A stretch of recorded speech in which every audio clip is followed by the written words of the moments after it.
Hello and welcome to another BuildASoil YouTube FAQ series.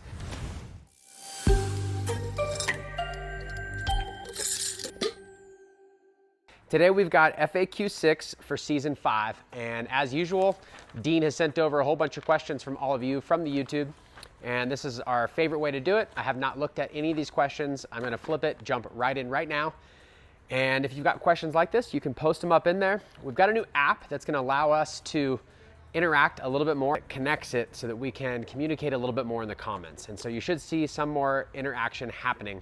And a lot of time that's gonna be me. But I also wanna make sure that the best way we can do this is if you ask questions and we get to an FAQ episode, it's like solidified so that other people can benefit from your same question on these videos. Let's get going. Question 1, Soren. Soren says, you mentioned smelling the girls in the parking lot. If you made it a priority to eliminate the smell outside the tent, could you? Thanks for your content and information. I've applied your methods in my gardens and continue to learn with great success. Man, this is a really good question. I often just talk blatantly how I like the odor and how it's pleasing and how it's loud, and when people come in, they smell it. And I just forget what it's like to be in a situation, whether it's a prohibition state or whether you just don't want people to know because of fear, or you live in an area where you don't want to have like an attractive nuisance. Mitigating the smell is very, very important. And I'm not an expert at it whatsoever. I don't really have to do it. And so I wouldn't be speaking from a place where I can tell you for sure what to do. And since a lot of times it's very important, I would do your research. However, in my personal experience, when I have used the charcoal filter, so like AC Infinity has a charcoal filter, it's refillable. They're really nice. We offer them at BuildASoil.com. I would use that, and that would be for all of the air that leaves the tent. You want all the air that's leaving your tent to go through the charcoal filter so there's no chance of odor. So a lot of times what I'll do is I will have the charcoal filter sucking the air out at a little bit higher rate than any intake, creating this negative suction so that there's no chance of any air leaking out the tent other than through that filter, since that's the main draw point. And that means all the air will actually go through that filter and there should be no odor. And the last thing I want to do is discourage someone from growing organic because they're worried about the odors being too good when that's what we're after. I'm not an expert. I don't know if you can eliminate it 100% with loud strains. I suspect you can, and I think that if I had the filter on there, nobody would know even when they walked in the building. But like I said, I like to speak from experience. I don't have a lot of experience here. So let's go on to the next question. Meadows. Meadows says, excellent content as always. I've got a question. When you use the 3.0 in an earth box and you're top feeding, watering from the bottom, how are the nutrients breaking down on the top without water? I really want to try a bottom watering setup. I'm just not sure how the ladies will receive the nutrients they are needing. This is a great question. If you picture, it's almost like a stomach in there, like it's covered, and everything that goes in is going to be processed because of the biology that's in there. In fact, Alan from Grow Kashi, he turned me onto the earth box. He was one of the original producers of a kashi that was for growing called Grow Kashi as opposed to just for composting. And what he would do is he would actually sprinkle amendments on a plate, like a paper plate, and put that in there and then cover the whole thing. And he would show how the mycelium would reach in and eat the nutrients right from the plate. And while I never did that experiment myself, I thought it was fascinating the way that he described it. It hooked me. He was saying the mycelium will break down the nutrients and intelligently deliver it to the plants. And there's something to be said for that. However, one of the things that I'll do to simplify it is this. When you have an earth box, there is pressure and it's wicking and the plant's drawing moisture. And when there's warmth and when you have the plastic cover on there, it seems to produce moisture that actually goes up and hits that plastic and then falls back down. And so the whole box will get moist. Now, if it's dry on top, you could always lift the top and mist it just slightly and close it. It's not like we're watering, we're just keeping it moist on top. And normally when you have the plastic cover, it stays plenty moist, which means there won't be any issue. And now that you know that the water kind of goes up, hits the top and sweats and goes back in, that will help break the nutrients down. But it's not like it's water soluble. So really when it comes into contact with even slightly moist soil at the top, and there's a matting of feeder roots there with all these enzymes that they exude, there will be rove beetles, predator mites, worms, there will be roots, there will be all these things that are going to cause a biological process to take place that decomposes those nutrients and allows them to be accessible to the plant. So just trust in the process, but I wanted to explain a little bit how it works because I feel like if you just picture dry on top, sprinkle amendments, how does that work? It's pretty moist underneath that cover and everything's constantly cycling under there from a biological perspective. So good question. Other thing too is you can always let the reservoir dry out, and instead of watering that day, you can lift the top and you can water in your goodies and then put the top in, and then the next day you could fill up the reservoir. So there's a couple of hacks you can use. Green Thumb says, what are your thoughts on big box wheatgrass bales for no-till mulch? It's all I have access to locally in my area. I've heard it shouldn't be used because of 2,4-D pesticides being sprayed on the straw while the grass is being grown, but I'm curious as to your thoughts. Otherwise, I have to have barley straw shipped to me, and that's not ideal, thanks. You know, I'm a big follower of Ruth Stout, and obviously there's when it wasn't as many pesticides being used, but she taught the no-work gardening method. She's got a lot of books on it. She taught me that anything can be used for mulch. It just needs to cover the soil. What I mean by this is in the beginning, I'm like, only straw. If you use hay, it's too green, it'll rob nitrogen. Or if you use the wrong bark, it's allelopathic and it'll hurt your plants. She basically said every single thing she's used has worked until you like mix it in the soil. So if you start mixing it in the soil, that's different. But for a mulch, I really think anything would work. Now, big box store hay, I'm not positive about. What little I know, okay, is that when you're trying to grow hay, obviously they don't want some of the weeds in there because then they can't feed it to the animals. But they're also feeding it to the animals, so they want it completely coated in pesticides and problems. And it's also about money. They can't afford to just go put tons of extra chemicals on it. And the grass doesn't really need it. Like hay grows, hay dominates the field. And so what little I know about growing hay is that there's not a huge requirement for dousing it in chemicals like there would be for, say, wheat seed, where you need to harvest the seed and it's got to be all the way to fruition. So my thoughts are that you'd probably be totally fine using that. And you could also use some Rootwise Biofos. It's got some special organism there that have been known to break down some lingering residual of chemicals. And so that might be helpful. I do trust nature, worms, biology to break this down, but I don't want to start off inviting problems in the garden. So I would say if you can get some, great. But here's another thought. What if you just planted your mulch, or if you grew another bed with just some wheat in it and you grew your own straw, chopped and dropped it? Or you could even just grow cover crop and you can chop and drop it. You don't even have to let it get that woody. And now you're growing your own mulch and you don't have to have it shipped in. So I think grow your own is always a great idea. I know it's not exactly the same as growing something tall to the woody phase for the straw, but you could do that on your own property maybe and save a lot of money. So good question. Ace, what books would you recommend for soil science, botany, plant pathogens, microorganisms, organic growing, fundamental of horticulture? Oh wow, I'd have to go to the library and pick out books that I've read, but honestly, every single book that I've found of interest to me has taught me something. And so my favorite thing to do is go to Acres USA, go to their book section. Sometimes they even bring back like unprinted books and they revive them. But Acres USA has like the best. Even if you don't buy it from them, you can use it as like a resource to search, but I would recommend buying it from them. They're a great company to support. And they've got books on every one of these subjects with reviews on it, and you can just get geeked out and buy books and read them. And I recommend getting anything that you're currently interested in. And what I mean by that is a lot of times we'll come across some information, but it may not be that exciting. But when we're like going down a particular rabbit hole, like you're turned on about biology, or you want to learn about plant health and how to grow healthy plants, there's some phenomenal books. And I'd also say that there's some great old books where you can kind of see what they were speaking about, and now comparing that to what you're learning right now gives you really good contrasting information. I should make like a little section or something. I'm looking around in it right now because I used to have a bookshelf there. I've got one in my office and I could grab a couple, but I'm going to be leaving out tons. I really do want to say just go with whatever is interesting to you. Right off the top, when it comes to like soil testing, a lot of us reference The Ideal Soil or The Intelligent Gardener. I've worked with both authors. One has passed and is no longer around anymore, but you can download it, The Ideal Soil. And that's a really good primer on soil testing. And I think it kind of teaches you the basics. However, there's so much more to it than that. Go to Acres USA, check it out. I think you'll really, really enjoy that website. Ace, I know that wasn't a very good answer. I'll try and make a better video or blog post about books that I like in the future. We used to carry books at BuildASoil, but I would sometimes lose money by the time it was shipped in. And I just order them from Acres USA anyways, so that's why I say go check out Acres. Sean, how do we obtain Kid Kaya genetics? Really good question. I've got a website, livingsoilseeds.com, and Kid Kaya is gonna be on there. And I did this for a couple reasons. One, there's tons of scammers out there, and they're copying BuildASoil all the time and saying they're selling seeds and stuff, and it pisses me off. So I wanna make it official so that people know that that has nothing to do with us.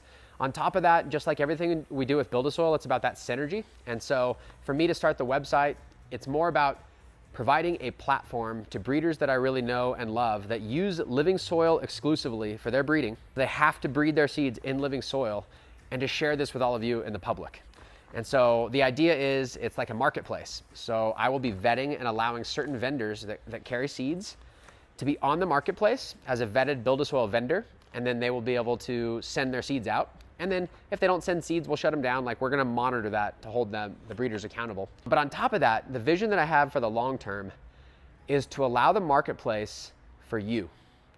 You're at home, you follow the BuildASoil way, you made an extra couple hundred seeds of 2 genetics that you really like. Maybe you even worked a strain for a few generations, and you think it's worthwhile.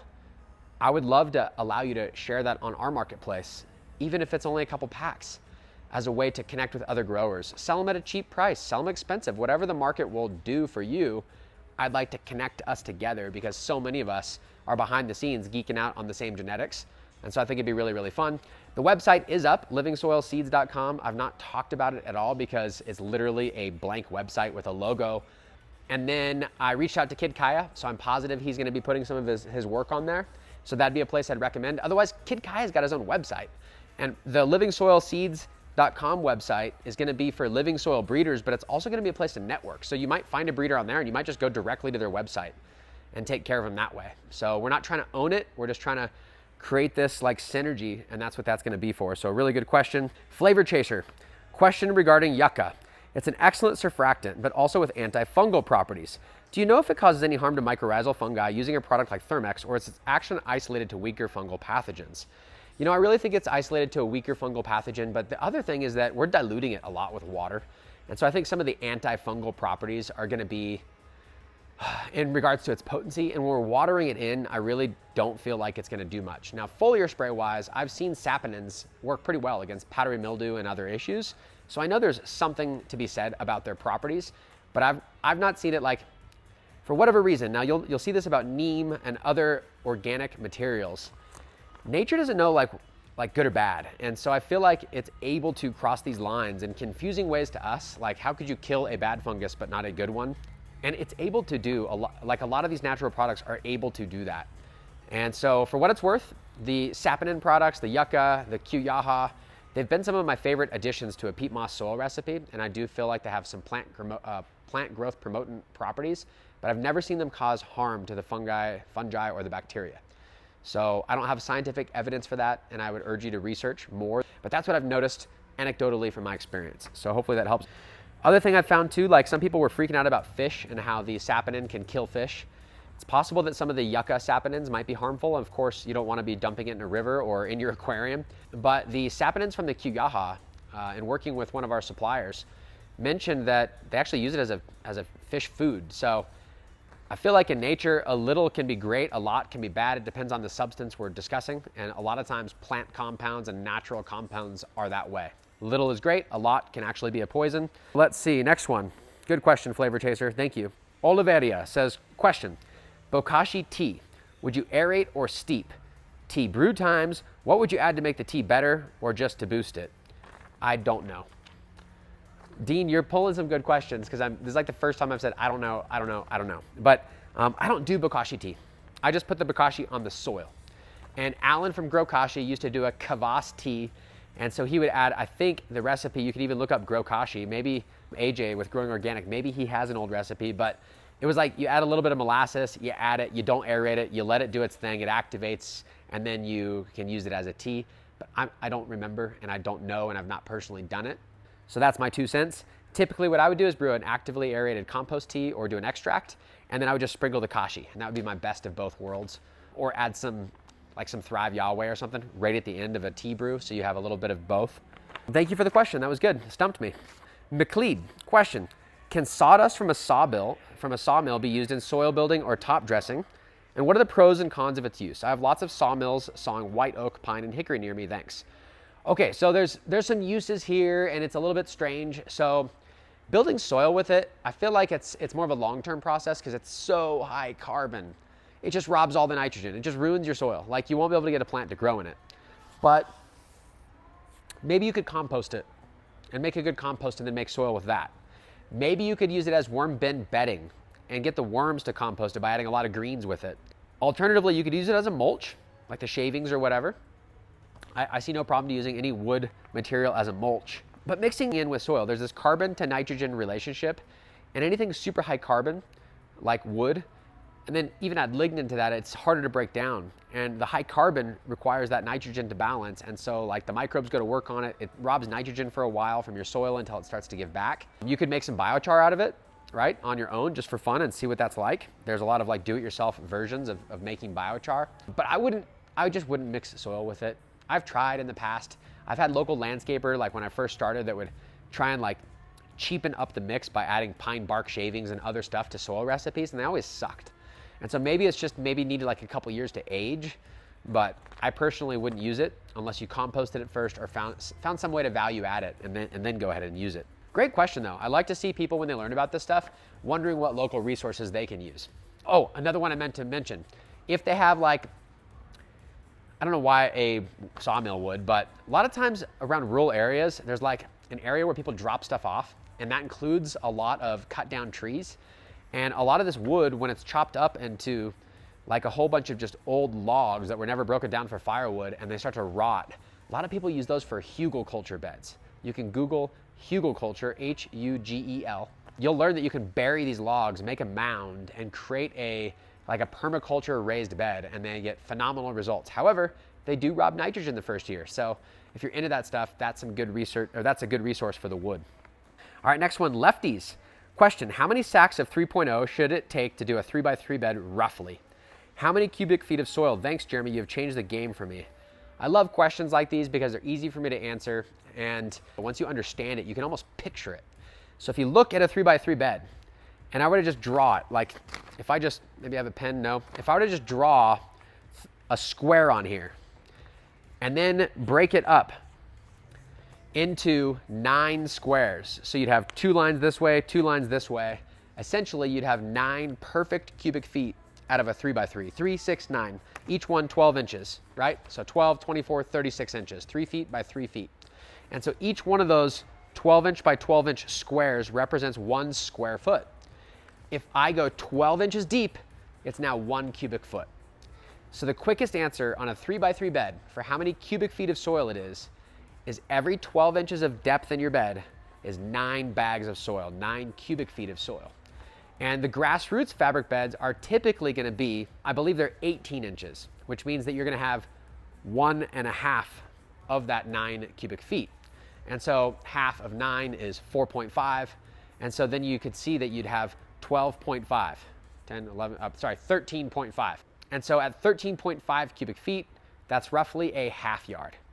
And so that would be, 100 gallons of soil, and that would fill up a 3x3 bed all the way. Now here's the rule of thumb. You don't want to go with the all the way number because you want to leave a few inches of room in there. And you also want to be able to transplant, and a lot of times that's from like a 1 gallon, and that'll take some of the soil volume. And so sometimes what we'll do when we're calculating the soil is reduce it down to 1 inch. Every inch that I add, how much soil is that?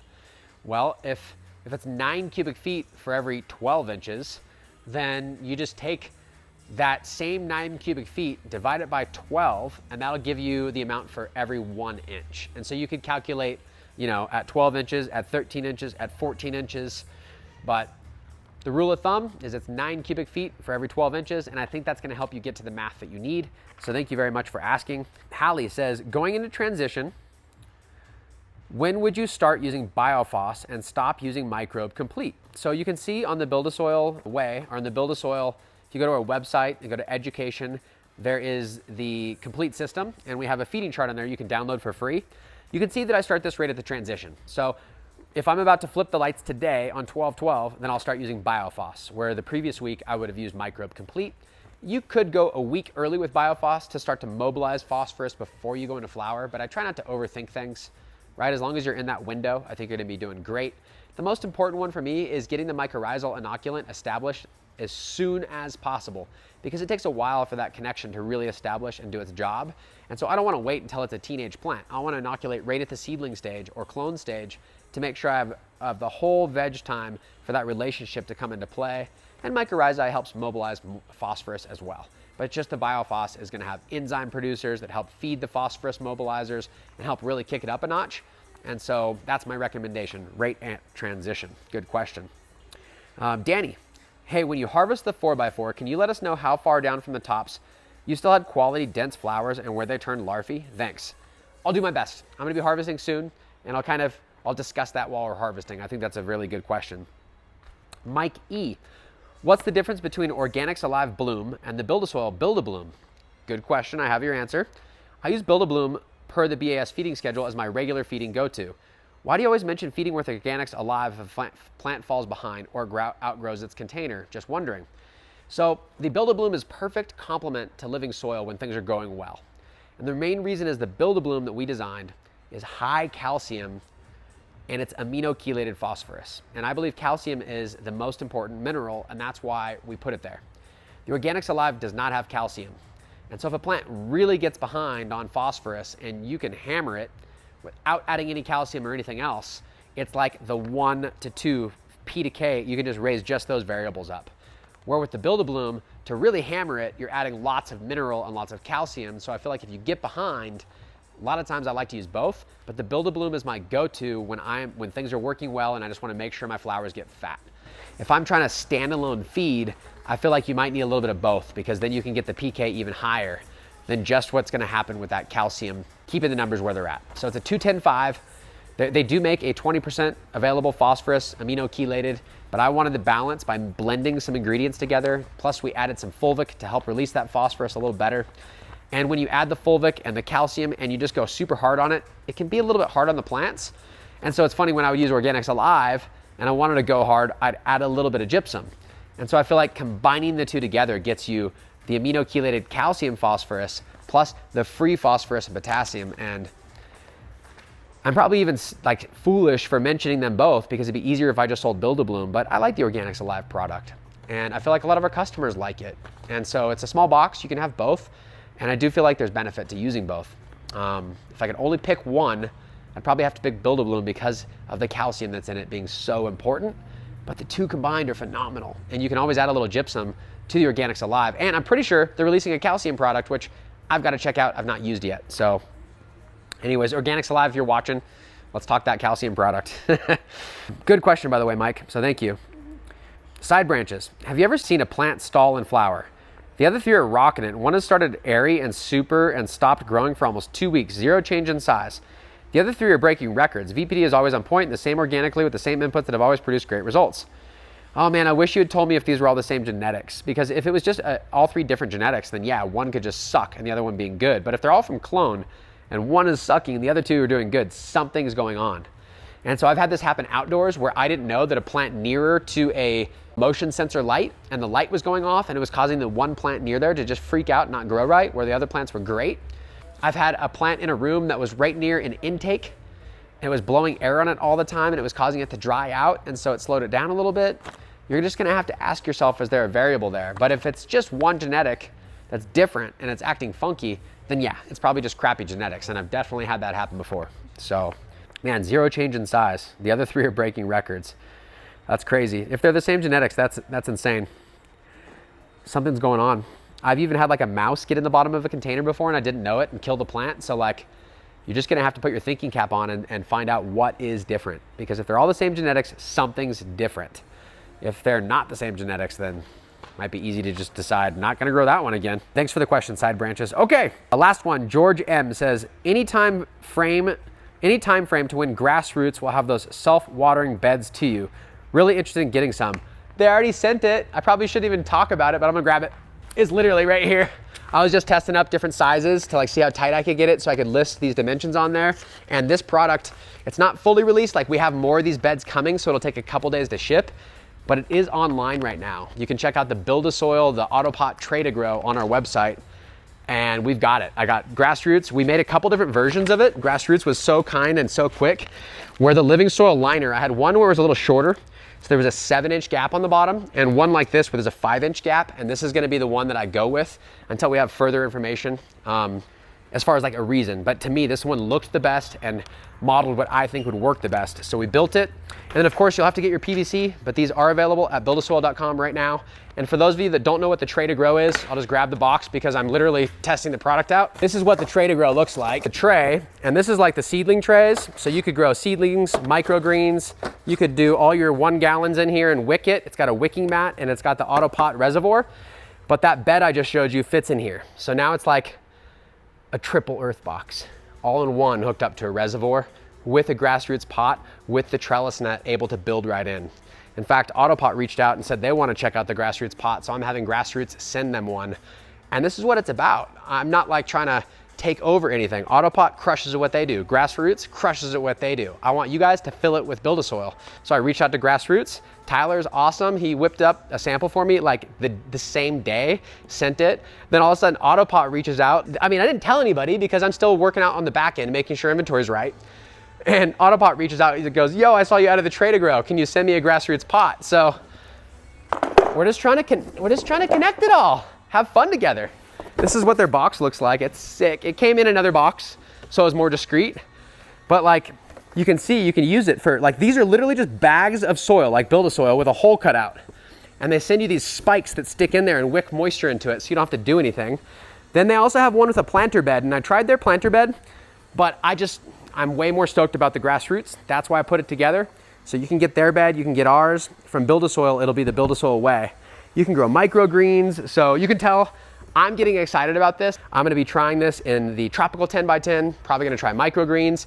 I'm really confident that we'll be doing at least one of these in the next YouTube series. And by the way, we're gonna harvest soon, and I'm about to do a new video where I do education on drying, and we're gonna set up a 4x8 AC Infinity tent, put a humidifier in there, exhaust, everything for a dedicated dry room, because I'm always like trying to wonder where I'm gonna dry all this. And I feel like I should just build a dry room so that I don't have to do this dance every time, and it'll make our YouTube series smoother. All of that, thanks to you guys. Thank you for asking all these questions. We can share and we can learn from each other. I've learned so much from all of you. I've gotten gifts from a lot of you guys. So if you're one of those loyal viewers that have been watching for a long time, we couldn't have done it without you. If you're brand new and you just started, hit the subscribe button, the like button, share this with your friends. The algorithm likes that, and it really helps us establish ourselves as a brand and create more opportunity for us to record more content. The better this series does, it correlates to more sales for BuildASoil, and that means there's more time that I can spend on camera doing side-by-side trials and YouTube grows and answering your questions.